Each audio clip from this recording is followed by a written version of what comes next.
आदरणीय बंधुओं, शिवा मिशन न्यास के YouTube चैनल पर आपका हार्दिक स्वागत है।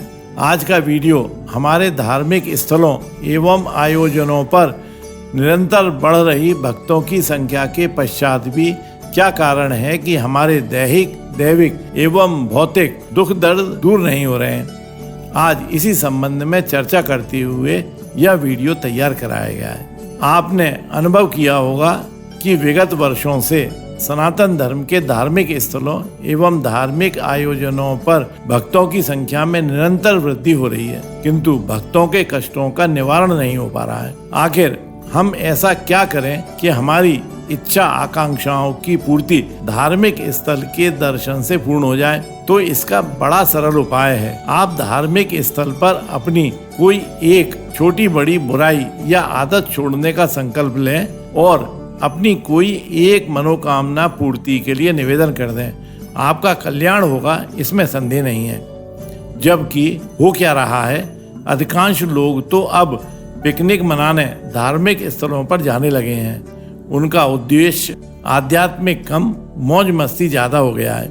और तो और कई नवविवाहित जोड़े धार्मिक स्थलों पर हनीमून मनाने चले जाते हैं, जबकि ऐसी धार्मिक मान्यता है कि विवाह के 1 वर्ष व्यतीत होने तक नवविवाहित जोड़ों को धार्मिक स्थलों पर नहीं जाना चाहिए। कहीं कहीं तो यहाँ तक प्रथा है कि पुत्र के विवाह के 1 वर्ष पर्यंत उनके माता पिता को किसी भी पवित्र नदी जैसे गंगा, यमुना, नर्मदा में स्नान करने तक नहीं जाना चाहिए।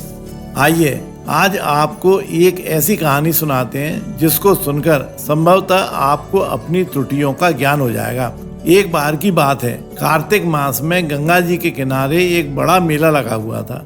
धार्मिक आयोजन चल रहा था। लाखों लोग गंगा स्नान का पुण्य लाभ अर्जित करने चले आ रहे थे। संयोगवश वहां से भगवान शिव एवं देवी पार्वती जी आकाश मार्ग से भ्रमण करते हुए निकले। इतने विशाल जन सैलाब को गंगा स्नान करते देख देवी पार्वती जी ने महादेव जी से पूछा, भगवान, क्या ये सभी लोग गंगा स्नान से पवित्र होकर स्वर्ग लोक जाने के अधिकारी बन जाएंगे?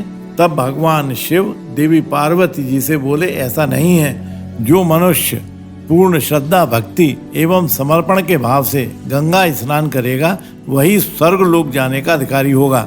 किंतु पार्वती जी तो हट करने लगी कि आप अपनी बात को प्रमाणित करके बताइए।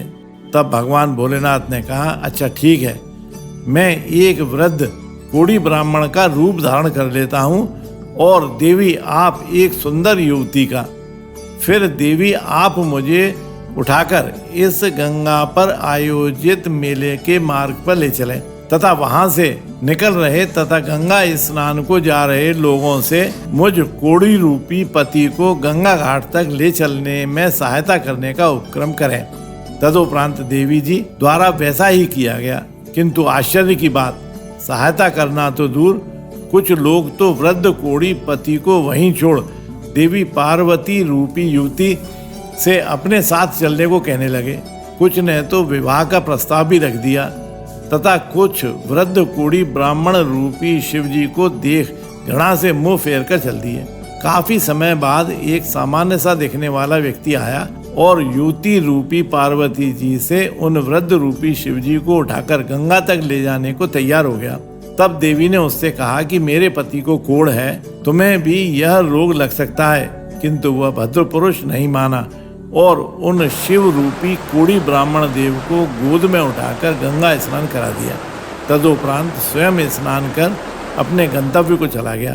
तब भगवान शिव जी ने देवी पार्वती जी से कहा, देखो देवी, इस पूरी भीड़ में केवल यह एक व्यक्ति ही मोक्ष प्राप्ति का अधिकारी है। इस कहानी से यह प्रमाणित होता है कि यदि आप शुद्ध चित्त एवं पारमार्थिक भाव से धर्म स्थलों की यात्रा करते हैं तभी पुण्य के भागीदार बनेंगे, वरना वहां पर वर्षों से भिक्षावृत्ति कर रहे भिक्षुकों का कल्याण नहीं हुआ तो आपका कैसे होगा?